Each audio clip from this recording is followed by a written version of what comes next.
And welcome back to Tuesdays with Tally. This is part two of Natasha Rheeders' story. And it is so intense and remarkable that we could not do it all in 1 hour. So, for the second time in 42 episodes, we are doing a part two, if you will, because there's still so much value out there to be added to the lives of folks that may need it the most. Story of courage and bravery by a remarkable leader and by a remarkable woman from South Africa who has made her way to the United States to better her life and the life of her family. Now, let's get back into where we left off with the cerebral malaria and the typhoid. Now, you were put into some unthinkable working conditions there while you're working in Nigeria, which obviously made you very sick. And you lived with this for 6 months, all these different types of diseases, if you will. Now, after surviving all of this, what was it like going through this period of time? And did you finally get to the realization that I need to get out of here? I need to get out of South Africa. I need to get out of this job that I'm in Nigeria, and I need to find my way somehow, some way to the United States of America. Yes, leaving South Africa was an extremely hard decision for us, but at the same time, it was a necessary one. Going to Nigeria, it was, before I touch back again on how terrible the living conditions are there, I must say that living in Nigeria, and often when we have conversations at home with the family and with my kids, it is probably one of the most amazing cultural experiences we have ever had. And we've traveled all over the world and we've been to different countries, and I've lived in a few different places and worked in so many places. Nigeria has honestly, it has got the warmest, most amazing people on the planet.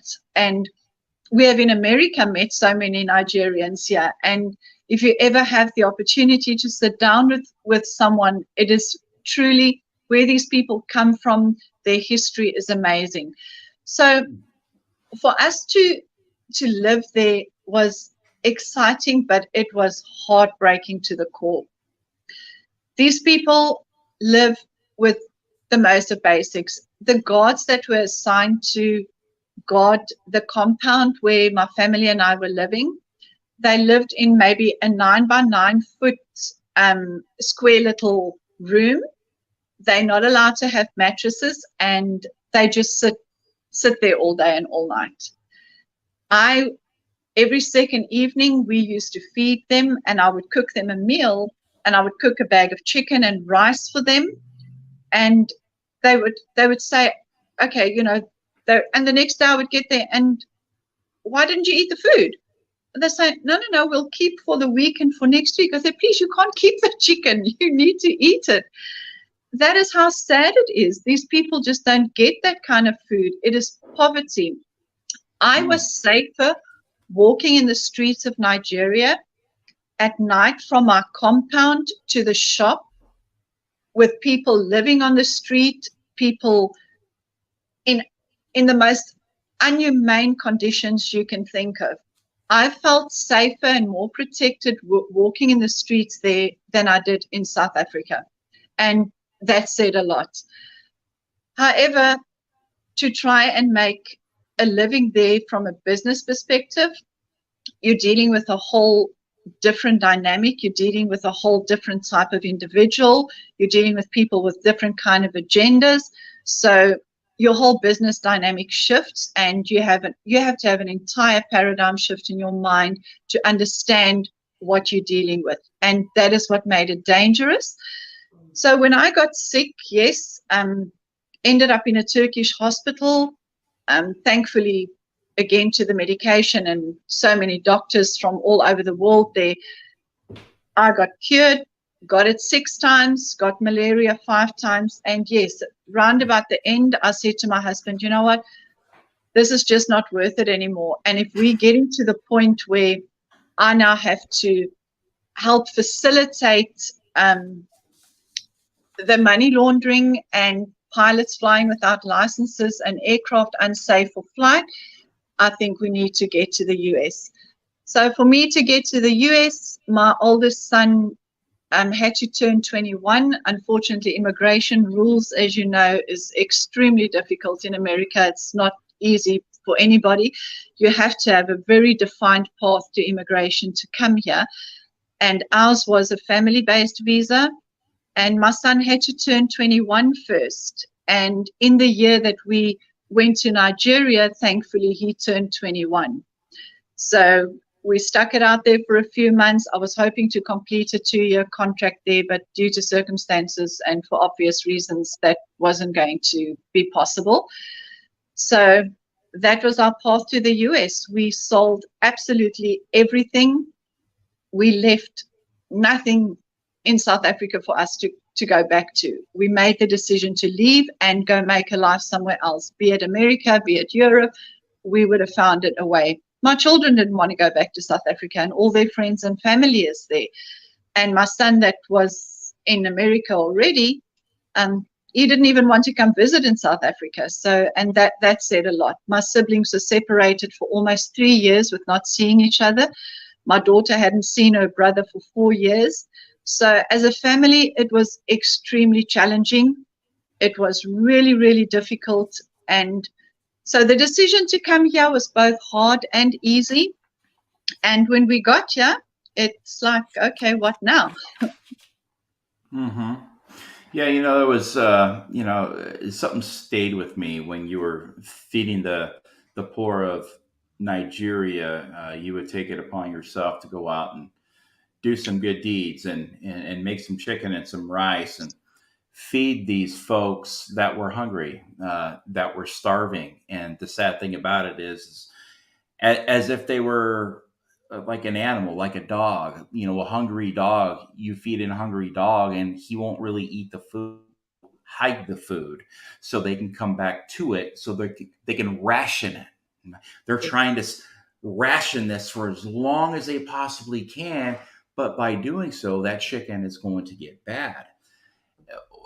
What was it like to experience such hardship for these people of Nigeria that couldn't even really enjoy a meal because they were afraid that they wouldn't get that second or third meal, that they had to take this great quality meal and separate it out for such a long period of time to ration it because you were doing something good for them, but at the same time, they weren't eating it. They would only eat a little bit at a time. That to me is just like how we have it here in the United States. People don't understand how good we have it here.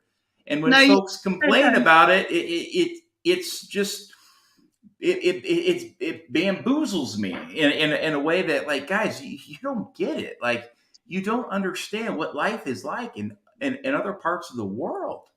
No, and people don't. And that's a subject I feel very strongly and very passionate about. Is people don't have an understanding and an appreciation for the poverty and the hardship out there. And it was hard to watch. And because we naturally compassionate people, it was so hard to watch. We had right outside our gate, there was a lady with an old cast iron pot, and she would cook, they would cook chicken pieces and chicken legs for the locals to buy from them.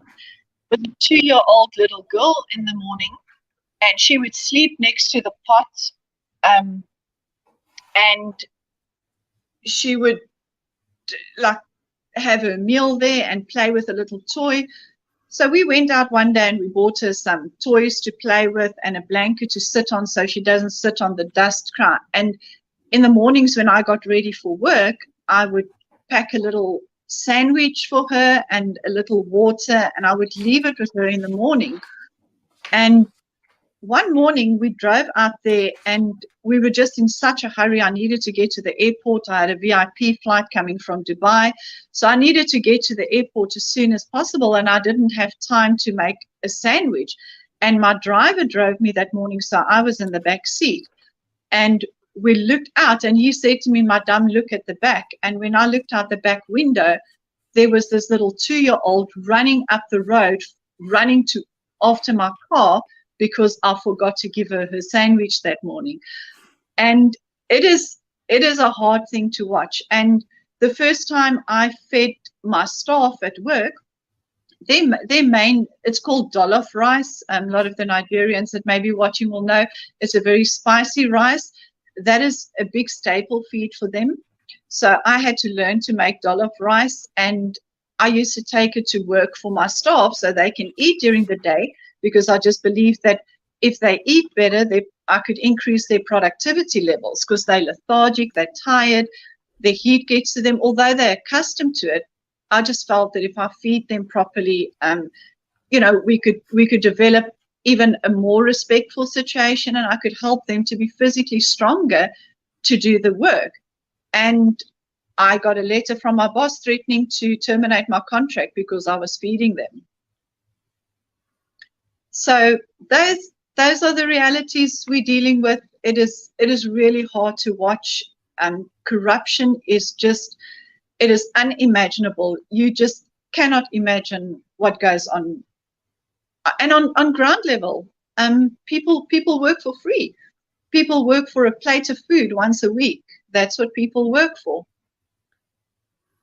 So sad in this evil It and is. corrupt world that we live in. I know we have so much good in the world, and we have so much evil as well. I mean, it is a spiritual battle right now in the world of good versus evil, and it takes brave folks like you to stand up in the face of it and to call it what it is, and Right. and to be that brave, courageous woman to fight for what's right, and that right there really speaks to your character.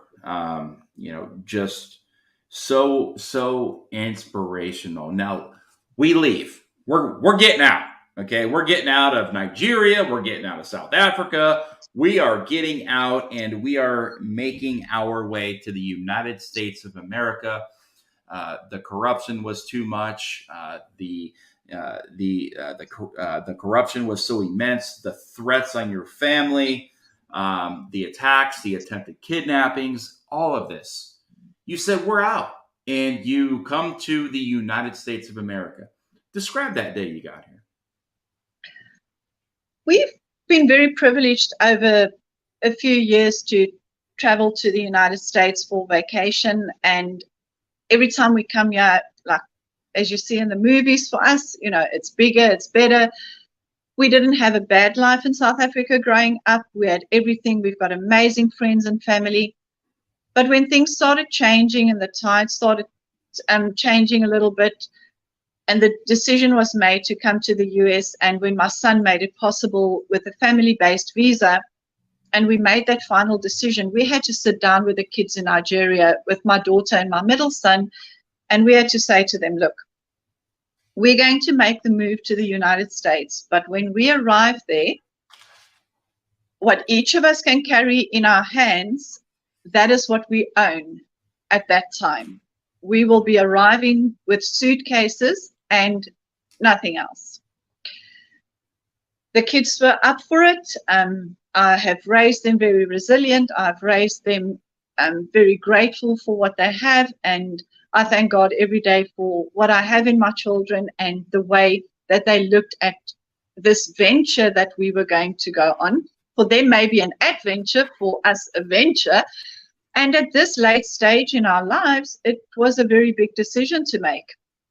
And I know that coming to the US, everything works on US certifications. So every single qualification I had means nothing in the US. We would have to start all over again. Although our academic qualifications, I do feel that some of them might even be superior to some of the qualifications here. It doesn't mean a thing. So we arrived in the US. I remember us getting here that day with all our bags. We got picked up by a family friend, and my son was still in the Marines when we arrived here. He had his last year. We arrived here, and what now? We don't have work. We don't have visas to work. We don't have a place to stay. We've got suitcases. We don't have a source of income. So what do? I have the money that I made in Nigeria, that I put all of that away, and that bought our airplane tickets to come to the US, and it was going to buy us maybe 3 to 4 months of comfort and pay for the first stages of immigration. So to file for immigration, my relationship with my son had to be proven, and there's a whole process. And that at the outset, we had to put down $4,000 just to take that first step in immigration. To file our I-130, my adjustment of status, my 765 for an application for a work visa, all of that had to be filed simultaneously. I waited 18 months for an appointment with immigration. That's how long it took. So we were thankfully, my son and his dad that's in the US had a place for us to stay. And I said to my husband, I said, what do we do now? So I ended up going to Lone Star College and becoming an EMT and riding the ambulance for a while. I did what I needed to do. I've always loved medicine, so I thought, well, why not? It was the shortest course available, and I needed to earn an income to sustain my family, and we needed to make our way. So it took almost 2 years for that whole process. I rode the ambulance, and then slowly we saw, okay, well, this income is just not going to cut it. We need to make a bigger decision. And landscaping naturally in America is huge business. And I said to Herman, well, we can work on a 5 to 6 year plan. And I've always taught my children that it doesn't matter what obstacles you face, do what you do and do it well. And that is what we went into this with. I didn't know how to cut a tree, how to plant a flower, what to do. We bought a truck, we bought the tools. Herman had a little bit of experience, and we learned. We had to learn everything in the landscape industry that we could to make a business of it. And on top of that, we had to build a reputation with customers, because we're not your usual landscaper that people are used to around here. So I said to him, we need to take this to the next level, but stay affordable for people. And it was hard for my kids to see. I push a wheelbarrow every day. I climb a ladder. I use a blower. I work in my boots and my jeans every day. So I'm out of that corporate environment. My hair is tied up. I don't see makeup for weeks on end.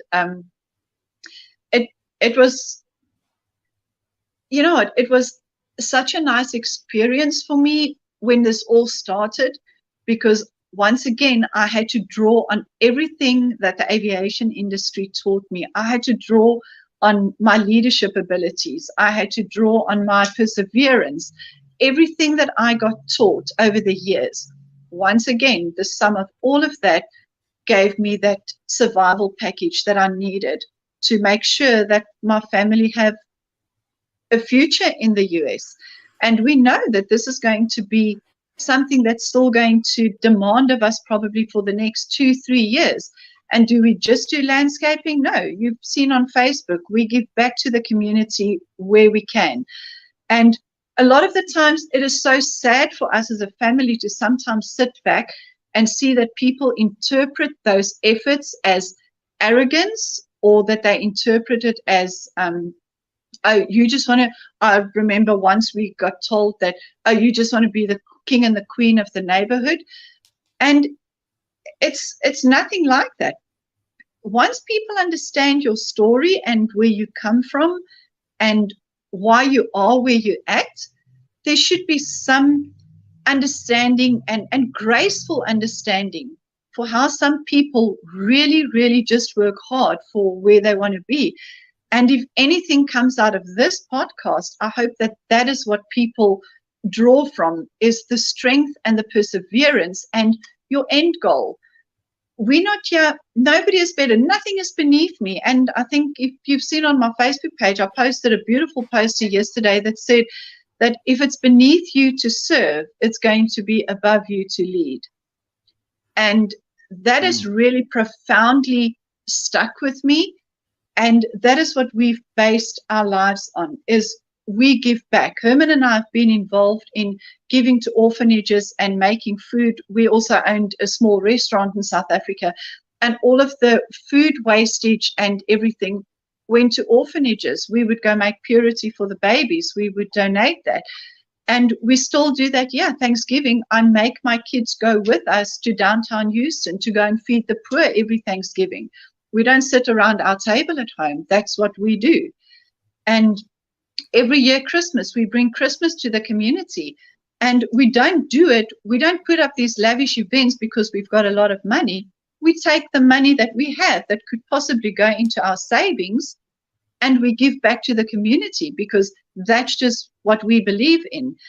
And it is incredible. So yes, when you run your own business and the challenges you have with it, it's sometimes sad to see how people would interpret your actions and your efforts, but it is really, really not that. This is an effort that a family collaboratively is making to just make it in the US. It's the land of opportunity, and we want to make use of that opportunity, not to only better ourselves, but to let people know that doesn't matter how old you are, doesn't matter what stage of your life you're in, determination can make you, it can open doors for you, and it can help you become what you are destined to be, and that's where we're at. So inspirational. You show up in the United States of America with a bag in hand. It was all you had. You had a smile.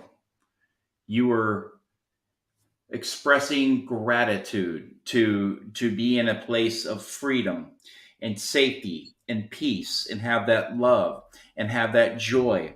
And after living through so many years of hell, being afraid of things, being hunted down, you probably have a lot of nightmares from a lot of the stuff that you have gone through.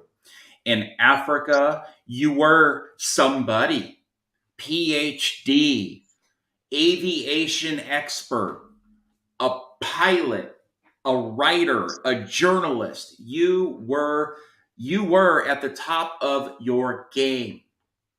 However, life brought you here to Texas to start over with literally the shirt on your back and the little bit of cash you had in your pocket to prove that you can start over again. And your story is so inspirational again, guys. I haven't even began. I mean, I could talk to this woman for 24 hours straight and you still won't get everything on her resume, folks. We haven't even gotten close to that. But we really can't, just because of the way that people pay attention to these things. I mean, literally, I mean, this is a movie here. And it just goes to show that you can do anything in this country. And you do give back. And I do see you in the community all the time. And you're doing the right thing. And I think maybe a lot of people may not understand the life that you lived. It's the tale of two lives. The South African life and the American life. It's almost as if you've been reborn here. You are now a landscaper. You created your own position. You created your own way to make money, because all of the crazy certifications you have in South Africa aren't relatable here. So you do push that wheelbarrow. You do plant those plants and run that shovel and that pickaxe and all that stuff. And you are showing a great example to not only your children, but I think everybody that drives by you, your customers, the community, because what you have done is fascinating, and again, it is so inspiring. Now, you have created a company called Woodpecker Projects. Now, when did you start this? Well, we started this in 2019, and when people hear how we started, I was still on the ambulance at the time, and Herman started this, and a lot of people in the community will remember that we had a small car. We had a little Dodge Dart at the time. Barely anything could fit. That's what we could afford to buy at the time, and barely anything could fit in the trunk of that car. And in that trunk was a shovel, the tools that could cut trees, and we went around door to door, and we would knock on people's doors on a Saturday morning. And yes, we were the guys that where it says no soliciting. That was us. So we went door to door and say, hey, could we cut? And we started cutting trees at almost no cost, just on a Saturday morning, and bundling the tree limbs and leaving it out for trash. And that's really how we started. And we had no truck. And in America, you need to build up a credit score, as you know. And that's something that we weren't familiar with. It doesn't work like that in South Africa. So I had to work on building a credit score so I could buy a bigger vehicle. So we waited almost 20 months to be able to finance a truck. And then from the truck, I could buy my son a car.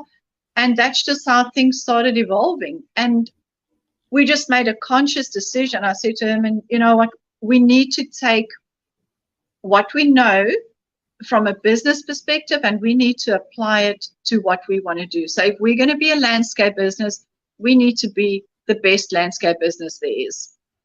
And for however long it's going to take us to get out of the landscape industry, it might grow. We might intend staying in it. We might open a nursery. We don't know. But for where it is at the moment, we worked extremely hard. We walked the streets.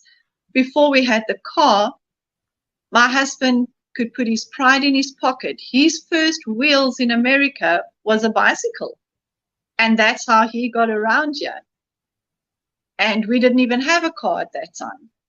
So that's how he started, on a bicycle. And he would literally leave it on someone's lawn and go knock on the door and say, hey, we'd like to cut your trees, or we'd like. And it just all evolved from there. So yes, so to take that step back and look at yourself from the outside in, and look at what you, and it's, when I say this, I say it with the greatest of respect to myself, but if you had to look at what you've had to become to make that work, it is the most beautiful picture, and I wouldn't change it for the world. Mm-hmm. Yeah, and you know, you could have had that victim mentality as well, because I mean, you were faced with a lot of areas to give up. You were faced with a lot of outs, and you chose to continue to fight and to battle, uh, not only for the betterment of yourself, but for the betterment of your family. And you know, you really have given a life of service, and you continue to serve. And when you came here to the United States, bag in hand, you know, a couple dollars in your pocket to start over, literally, you took that education, you took that experience, you took that positive mindset that you have lived in your successful life, and you have transitioned it over into being a landscaper, and a successful one at that, that has climbed the ladder of success very quickly. And you should be very proud of yourself, and I know you and your family probably are. And then, in addition to this, your son served in the United States Marine Corps. I mean, talk about coming to America and bringing the best that South Africa has to offer, and coming to the land of opportunity, to the United States of America, and then to say, I'm going to serve for this country. Tell me about that, and how proud you were of your son for doing something like that. So that was one of the hardest family decisions we've ever had to make. Garth, Garth is my oldest son. His biological dad lives in the US, also ex-South African, also went through the whole process. That's a story. We're still thankfully great friends. We still all meet together as family. So we've had a great relationship that's continued there.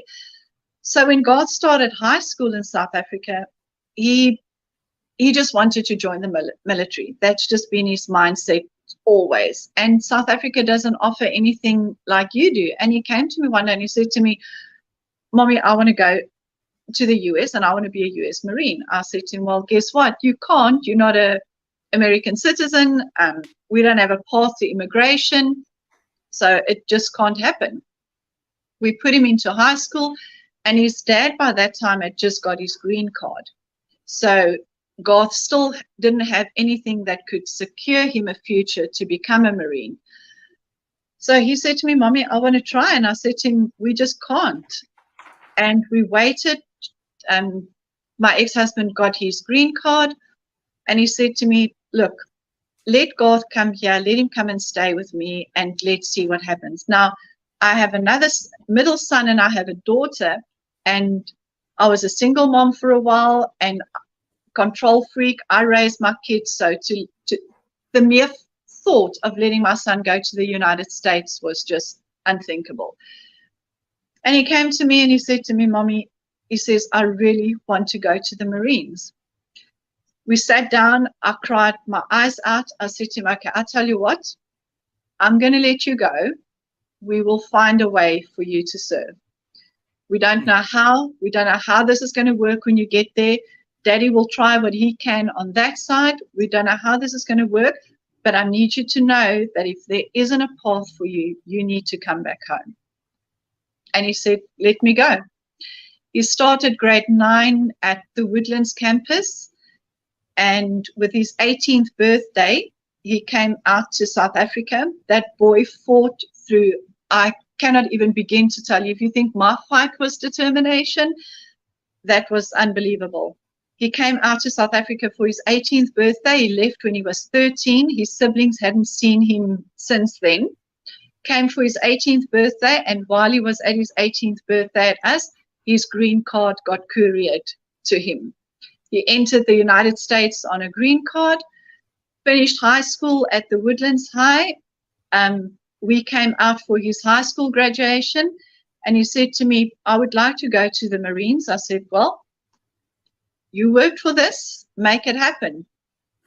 By the end of that same year, that October the 30th, we were back here for his boot camp graduation in San Diego. And he became a specialist gunman, and absolutely an incredible story, and we're extremely proud of him. And it gave us a path to understand the military here. It gave us a path to understand what it is to serve, and great respect for first responders, great respect for the military, and it made us unbelievably proud. And subsequent to that, I wrote a book that is available on Amazon called From South African Teen to United States Marine. I was doing this because I have goosebumps. I have tingling going up and down my spine. My legs are goosebumps. I feel like a bare naked chicken that's just been plucked. The amount you have put me into a mood that is filled. It's filled my heart with gratitude in a way that I haven't felt in a very, very long time. Your story is absolutely incredible. It's stuff that you literally cannot make up, from the dangers to the to crime, riddled streets, to corruption, to flying, to being so well known in the aviation industry, to go into to Nigeria. I mean, everything you've done in your life is just remarkable. And to come here again to start that American dream, it is alive and well. It is alive, folks. It is alive and well. You have heard it from her. And you know what? You can serve. Her son, her South African son, served in the United States Marine Corps. And I've got a gift for you, and I've got a gift for your son too, that I want to give you, because I feel called that I need to give you that, because it is just it is just absolutely incredible. And I really hope that folks will give this the hour and a half that it deserves, to hear a little bit about you, to learn a little bit about you, and to help support your business, to help support woodpecker projects here in the Houston area, in the greater Houston area of Spring and the Woodlands, Texas. You guys do a great job. What more of a deserving family, and in an honor and a privilege for somebody to hire you to do some work on their house, and to know that they're going to get that that heartfelt, sincere, genuine touch that you and your husband can offer as a team. And when they hire Woodpecker, they get you. They don't get somebody else. They get Natasha out there, a woman, a driven woman who has been through so much. And again, I am absolutely honored that you have agreed to come on this show and tell a little bit about your story. It is truly remarkable. You are brave. You are courageous. You Thank are an inspiration to every American in this country that thinks if they may have it bad, folks, listen to this story and close your eyes and put yourself in these shoes. Put yourself in these villages. Put yourself in South Africa in the evening. You just can't go out and get a Popeye's chicken sandwich, folks. Guys, life in the world is so crazy. It is so different than the United States of America. Again, yes, we have our problems here too. We are not a perfect country. However, the United States still remains the greatest country on the face of this planet. It always has been, it always will be, and it will always be the land of opportunity. And you have proved it that you can live the American dream, and it doesn't matter what you start with. If you come here with some purpose and passion and a plan, and reinvent yourself from being somebody that holds a Ph.D., avionics expert, a pilot, a journalist, a writer, to being a landscaper. I create my own destiny. I will create my own position. I will bring that entrepreneurial mind spirit to Houston, Texas, and I will succeed. I will do it. Do you want to know why? Because I will not fail. I will work, I will fall, I will get back up, and I will not quit. Natasha, it has been an absolute pleasure. And again, I can't thank you enough for joining us on today's program. We sincerely appreciate everything you have done and continue to do for our community.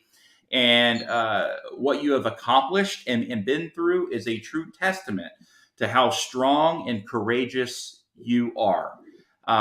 It's truly honorable, and it's very, very rarely seen.